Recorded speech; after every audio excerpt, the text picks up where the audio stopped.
As we mentioned, this is Memorial Day, the unofficial start to summer. But it's also a day to remember all of the men and women who died while serving in America's military, and there are a number of ways you can honor them today. News 13's David Romero is live at the New Mexico Veterans Park with more. Good morning once again, David. Good morning, Matt. Well, the Veterans Memorial behind me will be the site of one of the bigger ceremonies that's going to take place today, but there are still plenty of other ones around town and around the state for you to partake in. Now, in Santa Fe, the National Cemetery will hold their services to honor all military members who have served or are currently serving in the armed forces. That starts at 10 this morning. Then in Bernalillo, they will hold their ceremony at the Sandoval County Courthouse in front of the Vietnam Veterans Memorial Wall. This one begins at 1 this afternoon. Nearby Rio Rancho will have their parade and ceremony starting at 10. The parade kicks off at Country Club Drive and goes down Southern Boulevard, and it's going to end at the Veterans Monument. Now, there's also a few closings we need to pass along to you this morning. That includes most government offices. There's no ABQ ride buses running today, and there's also no trash pickup.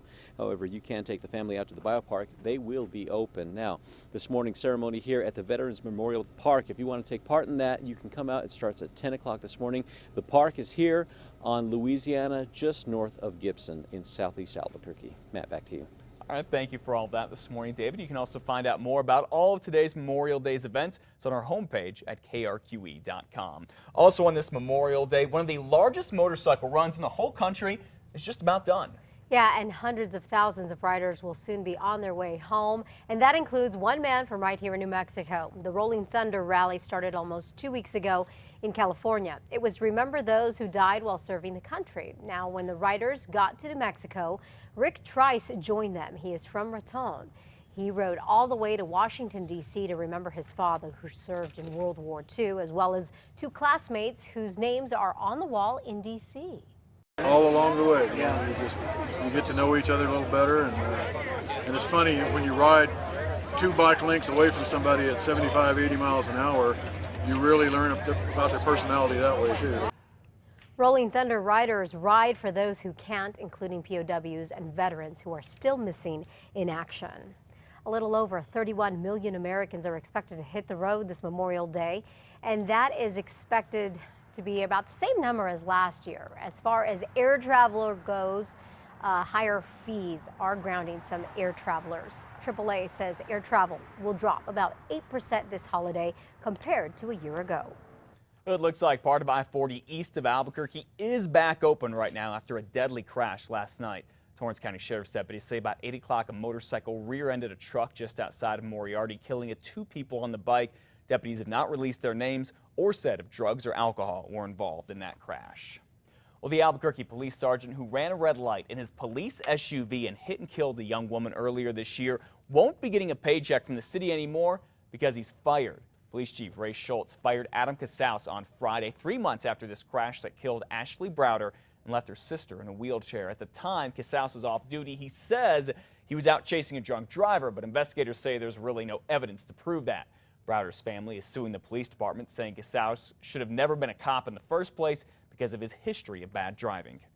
This morning, 2 Albuquerque families are dealing with the loss of their home after a massive fire. The fire started just before noon yesterday inside the duplex off of Edith Boulevard. Firefighters had to quickly clear out once the flames spread to the 2nd floor. The roof came tumbling down right after they did. At least 2 families lived in the duplex. No one, fortunately, was inside when firefighters arrived. Matthew Maez, though, told us that he had just left to get supplies for a barbecue when he came back home and saw his home on fire. Everybody's safe. It's definitely a bummer. We had just gotten a brand new porch put in yesterday, so we're excited to enjoy that and just have a good time in the summer, and now our house is completely gone. Well, Baez told us he does have friends and family in the area to stay with. No word yet on an exact cause of the blaze. The woman accused of trying to rob a pizza joint in downtown Albuquerque late Friday night and was caught on camera still in jail this morning. Workers at JC's New York Pizza Department say just before midnight, a woman walked in, implied she had a gun, and demanded cash. All right, now take a look at this. Surveillance cameras caught what happened next. The guy behind the counter wrestles that woman down to the counter. Another guy comes around and grabs her legs. They held her there until police got to the restaurant. Turns out she did not have a gun. Investigators say that woman is Kimberly Calabaza right here. She was in court this weekend. She is still in jail right now on a $10,000 bond.